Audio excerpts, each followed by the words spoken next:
Umabot na hanggang baywang ang baha sa ilang bahagi po ng Mandaluyong. At para sa update, magbabalita ng live si Mobile Journal, Kyla Makantan. Kyla, nasaan kang banda ng Mandaluyong at ano ang sitwasyon dyan? Jovi, nakatayo ako ngayon dito sa Barangay Plainview, dito sa Mandaluyong. Likod lang ito ng Mandaluyong City Hall, kung saan malalim ang baha talaga dito. Kanina dito sa likod ko, mapapansin ninyo, lagpas sa ankle lang yung baha dito. Pero kapag dumiretso pa tayo doon sa harapan mismo ng munisipyo ay hanggang baywang na. Kanina naikot din natin yung kahabaan noon, sakay yung mga bangka na iniikot ng ilang kabataan at ayon sa kanila, 4 AM pa kasi nagsimula ang pag-ulan at hanggang ngayon wala pa rin itong patid. Simula nga rin nang makarating tayo dito, Jovi, humihina at lumalakas lang ito pero talagang patuloy pa rin ang pagbuhos ng ulan. Jovi. Kanina, Kyla, ay nagsabit ka ng report, ng live report sa ating digital na ikay nakasakay nga sa bangka. Anong mga area yung nilibot mo na iyon at kamusta yung mga residente?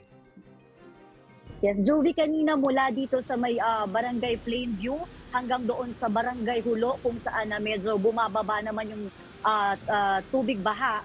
Nakapunta tayo doon kasi sinamahan din natin yung ilang pasahero na sumasakay. At ayon nga doon sa ilang residente, ang nakikita nilang dahilan kasi ang dami ring naglulutangan na basura.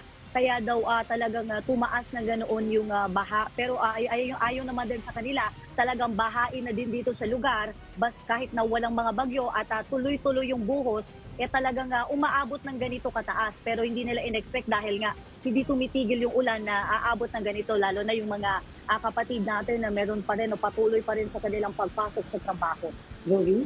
Totoo yun, Kyla. Actually, meron ng advisory dito sa may area natin. Mula doon sa Pioneer Tunnel, baha na, kaya nakaka-apekto ng traffic doon sa EDSA.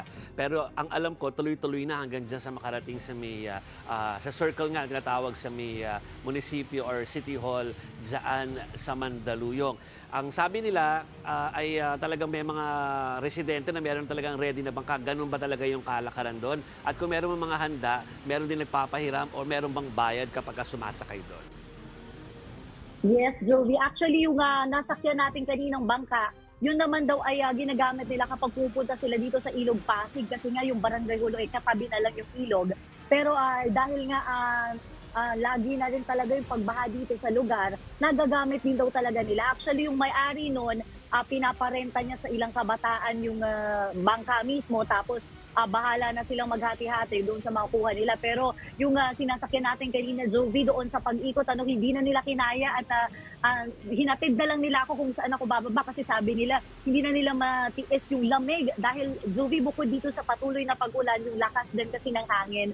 Kaya nga yung ilang sasakyan may mga sumusubok na suunin pa yung baha. Pero talagang yung mga residente, pinipigilan na sila. Yung iba kasi meron dito, Jovi, kapag umikot natin yung munisipyo, naka-stranded na doon yung ibang sasakyan. Okay. So, kanina pati pinag-uusapan, Kyla, yung mga dumadaan lang na Mandaluyong. So, kamustahin ko lang yung mga residente. Hindi pa tayo sure. O kung meron kang ulat tungkol sa meron ba kinailangan i-evacuate o kaya kung handa yung LGU para sa evacuation kung sakasakaling tumaas pa ang tubig dito sa Mandaluyong. Yes, Jovi, bukod dito doon sa mga nag-iikot na bangka, meron na mga naglilibot din from DRRMD ng Mandaluyong City, yung kanilang mga lifeboat para libreng isakay yung iba pang mga residente. Bukod dito, meron din tayong mga nakita kaninang dumadaan na military truck para mag-offer din ng libreng sakay daw sa ating mga residente dito sa Mandaluyong. Kamusta din naman natin yung ilang kabahayan doon, lalo na yung doon sa area na talagang baha. Mabuti daw at hindi pa ganoon tumataas hanggang dito ulit sa lagpas ankle lang yung taas ng tubig.